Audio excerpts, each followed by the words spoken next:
अभी बालाराम जी बता रहे थे, आपने सबको एक जगह इकट्ठा करके संगठित होकर चुनाव लड़ने का संदेश दिया। भाई रूपाराम जी, पूर्व विधायक जैसलमेर जी ने और सबने यही संकेत दिया, मदन जी हो से, कि पिछले चुनाव में जो भूल चूक और छोटी मोटी गलतियां हो गई उनको नहीं दोहराते हुए मजबूती से चुनाव लड़ना है और इस बार बाड़मेर जैसलमेर बालोतरा से कांग्रेस पार्टी को भारी मतों से जिताना है। इसी मकसद से आज ये कार्यकर्ता सम्मेलन रखा गया। इसके साथ साथ में आगामी 3 अप्रैल को बाड़मेर जिला मुख्यालय पर नामांकन सभा का आयोजन किया जा रहा है। उस नामांकन सभा के अंदर आपको पधारने के लिए हम सब निमंत्रण देने के लिए आए हैं और आपको ये जिम्मेदारी देने के लिए आए हैं कि आप सिवाना से ज्यादा संख्या में कार्यकर्ताओं को और अपने लोगों को वहां बाड़मेर लेके आओ और बाड़मेर ये साबित कर दो कि पश्चिमी राजधानी नहीं, पूरे उत्तर भारत के अंदर सबसे ऐतिहासिक नामांकन सभा बाड़मेर सभा की होनी चाहिए। आपकी एकता से, आपके संगठन से हमें देख के ये आशा ही नहीं बल्कि पूर्ण विश्वास है कि आप ये करके दिखाओगे, क्योंकि पिछले कई टाइम से सिवाना के अंदर, अभी मेरे पूर्व वक्ताओं ने सारी बातें बता दी, एक एक को दोहराने से कोई फायदा नहीं। जो गलतियां हुई है उनको भूल जाओ, आगे अच्छा कैसे हो सके और अभी वर्तमान अपना कैसे हो सके अच्छा, उसके लिए अपन सब एकजुट होकर प्रयत्न करें, मेहनत करें, ईमानदारी से मेहनत करें, ताकि जो पिछले 2 टर्म में लोकसभा के अंदर बाड़मेर जैसलमेर बालोतरा का प्रतिनिधित्व तो कांग्रेस पार्टी नहीं कर पाई, उसकी शुरुआत अभी यहाँ से मजबूती के साथ अपन करें। इसी इरादे के साथ सब संगठित होकर आगे बढ़ेंगे तो निश्चित तौर पर सफलता मिलेगी।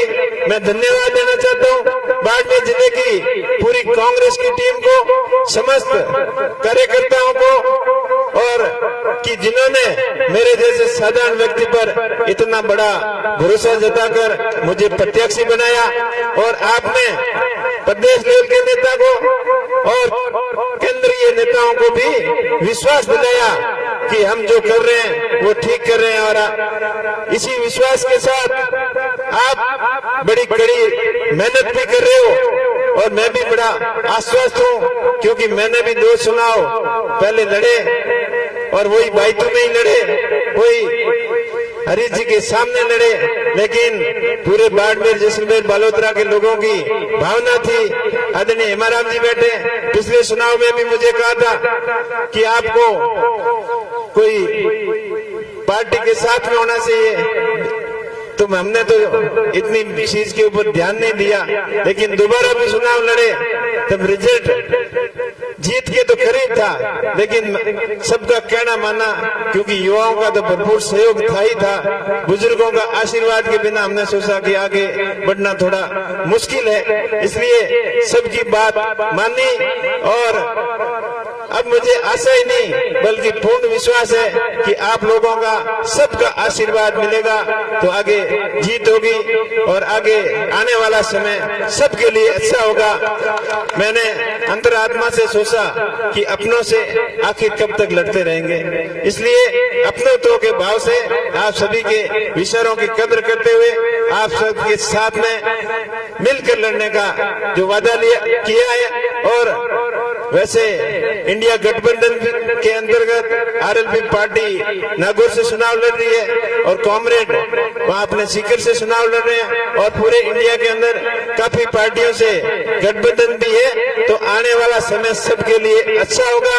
और मैं आप लोगों के विश्वास के ऊपर पूरा खरा उतरूंगा और पार्टी की रीति नीति से जुड़कर आगे सबके लिए जो अच्छा होगा वही काम करेंगे और पार्टी को आगे भी मजबूती प्रदान करने के लिए सबको साथ लेकर चलने का पूरा ईमानदारी से प्रयत्न करेंगे। बहुत काफी लंबा समय हो गया है, मैं ज्यादा समय तो नहीं लूंगा।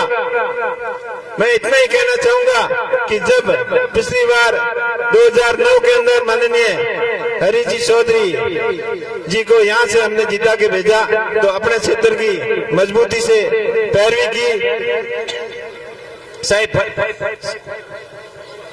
नासना से बाड़मेर के लिए स्कीम हो, चाहे मोहनगढ़ से बाड़मेर के लिए स्कीम हो, चाहे दवा फलसूंड परियोजना हो, सभी परियोजनाओं की मजबूती से पैरवी की, स्कीमें बनी। लेकिन दुर्भाग्यवश उसके बाद में बराबर पैरवी नहीं होने की वजह से आपके सिवाना के अंदर मीठे पानी की पीने की अभी भी किल्लत चल रही है। मैं आपको विश्वास दिलाना चाहता हूं कि पूर्व में लंबित जन कल्याणकारी योजनाओं का मजबूती से पैरवी करेंगे और अपने क्षेत्र को का चहुमुखी विकास कैसे हो उसके लिए दिन और रात लगकर ईमानदारी से प्रयत्न करेंगे। अभी माही परियोजना की बात हो रही थी, माही बात से अपने जालोर, बाड़मेर और सिरोही और जोधपुर का कुछ हिस्सा जो वेस्टर्न राजस्थान कैनाल परियोजना लंबे समय से लंबित है, केंद्र ने चुप्पी साध रखी है, उसके ऊपर विशेष कोई काम नहीं किया, तो इसको भी गति देने का ईमानदारी से प्रयत्न करेंगे। क्योंकि मोदी जी आए थे जब 2014 के अंदर, तब अपने को बहुत सपना दिखाया था कि नदियों से नदियों जोड़ने के प्रोजेक्ट के अंदर आपकी ये प्रोजेक्ट प्राथमिकता से लिया जाएगा। लेकिन पिछले 5 साल तो हमने सबने सोचा कि कोई भी काम करते हैं तो समय लगता है, लेकिन दूसरे 5 साल के अंदर भी इन परियोजनाओं के ऊपर कोई काम नहीं होना, ये खाली हवाई बातें लग रही है। इनकी ईमानदारी से नेकनी से काम करते तो केंद्रीय जल संसाधन मंत्री अपने ही संभाग के जोधपुर के होते हुए भी इन अपनी खुद की परियोजना के ऊपर भी कुछ काम नहीं किया। इससे लोगों को बड़ी निराशा हाथ लगी और अपने हिस्से का पानी आज से 15-20 साल पहले अपने को मिलना चाहिए था, वो अभी तक अपन पीने के पानी तक के सपने देख रहे हैं। खेती का काम पानी तो दूर गया। इसके साथ साथ अपन इंदिरा गांधी कैनाल योजना हो, चाहे अपनी दूसरी नहर की परियोजना हो, उसके अंदर भी अपने हिस्से का नर्मदा का पानी और इंदिरा गांधी कैनाल योजना का अपने हिस्से का पूरा पानी अपने को नहीं मिल पाता, जिससे किसान परेशान रहते हैं। इसकी भी मजबूती से पैरवी करेंगे। साथ ही साथ जो फसल बीमा स्कीम जो लेके आए हैं उसके अंदर सरकार और किसानों से हजारों करोड़ों रुपए का प्रीमियम कंपनियां ले जाती है और कंपनी के अधिकारी बड़े नेता मिलकर किसानों का क्लेम खा जाते हैं। इनके ऊपर भी नकेल कसने का पूरा प्रयत्न करेंगे। आप ही बता रहे थे कि सिवाना के अंदर अकाल तो सुकाल घोषित कर दिया और क्लेम नहीं आया। मैं तो बताता हूँ कि पूरे जिले की यही हालत है पंकज जी कि पूरे जिले के किसानों को कोई न्याय नहीं किया। आप चिंता न करें कि सिवाने के साथ भेदभाव हुआ, पूरे जिले के साथ में भेदभाव हुआ। पूरे जिले का किसान परेशान है, इसीलिए तो बीजेपी से भी किसानों ने मन मोड़ लिया है। किसान विरोधी इनकी नीति रही है। किसानों के खिलाफ 3 कृषि कानून लाए, एमएसपी गारंटी कानून था वो इन्होंने पास नहीं किया, तो और किसानों की आय दोगुनी करने की बात करते करते उन मुद्दे को ही भूल गए और अब आय दोगुनी के बजाय खर्चे दोगुने जरूर हो गए। आय तो वही वो है, उसके साथ प्रत्येक घर तक बिजली, प्रत्येक घर तक पानी, प्रत्येक घर की छत पक्की, ये सारी बातें सब भूल भुलाकर अब मुद्दों से भटकाने के लिए राम राज की ओर चल पड़े हैं। तो ऐसे जनता सब समझदार है, हमारे तो घट घट के अंदर राम है, तो हमें कोई विचलित नहीं कर सकता, मुद्दों से कोई भटका नहीं सकता। और आपका सीबीआई का और ईडी का डंडा हमेशा नहीं चलेगा।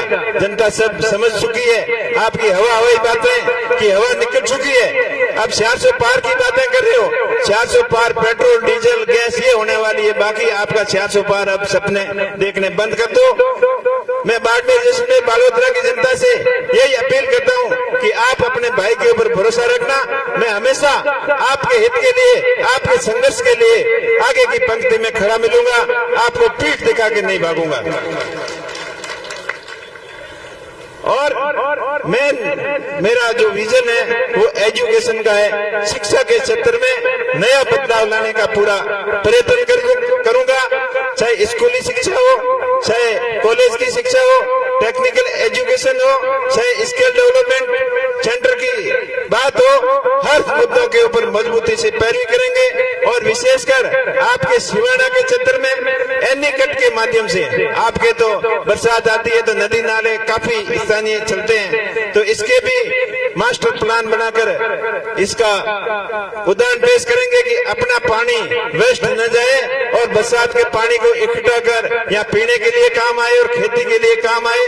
ये बहुत बड़ी योजना भी है, लेकिन इसका सदुपयोग नहीं होने की वजह से पैसे इधर उधर खर्च हो जाते हैं। इसके लिए भी प्रयत्न करेंगे। और आपके यहाँ तो यूरेनियम, टंगस्टन जैसे महंगे महंगे खनिज पदार्थ भी है, उनका भी कोई नीति बनकर दोहन नहीं हो पाया, उसके लिए भी सार्थक प्रयास जरूर करेंगे। बाकी बाड़मेर जैसलमेर को जो पूर्ववर्ती सरकार ने जो सपने दिखाए थे, जैसलमेर से सीधा गुजरात रेलवे से जोड़ने का हो, चाहे बालोतरा के कपड़ा उद्योग को सुदृढ़ करने का हो, बाड़मेर के एयरपोर्ट का हो, ये सारे सपने ही सपने रह गए थे। मेरा प्रयास रहेगा कि आपका आशीर्वाद रहेगा तो इनको मजबूती से पैरवी करके इनको काम करने के लिए मजबूर कर देंगे।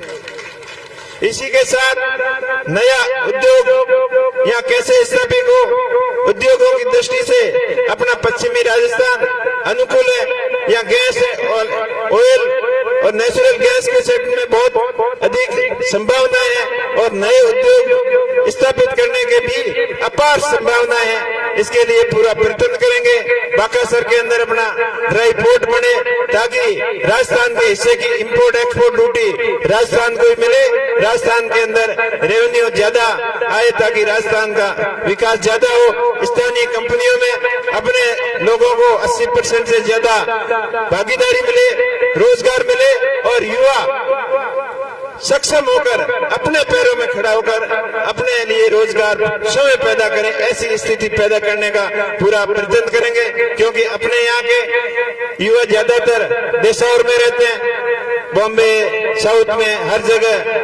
मैं गया था सोलर का काम करने के लिए साउथ में, तब वहां जाके देखता हूँ हर तीसरी चौथी दुकान के ऊपर या तो दुकानदार या काम करने वाला अपने सिवाना और पाली साइड के लोग मिलते हैं। तो ये पलायन अपन कैसे रोक सकें, इसके लिए भी सार्थक प्रयास करेंगे। और आज आप सभी को मैं एक ही चीज बोलूंगा कि आने वाली 3 तारीख को अपन नामांकन दाखिल कर रहे हैं, तो आप ज्यादा से ज्यादा संख्या में लोगों को यहाँ से आप लेकर आए और चुनावों के अंदर सकारात्मक माहौल बनाए रखें, किसी भी प्रकार की अशांति न फैले, ऐसा काम न करें।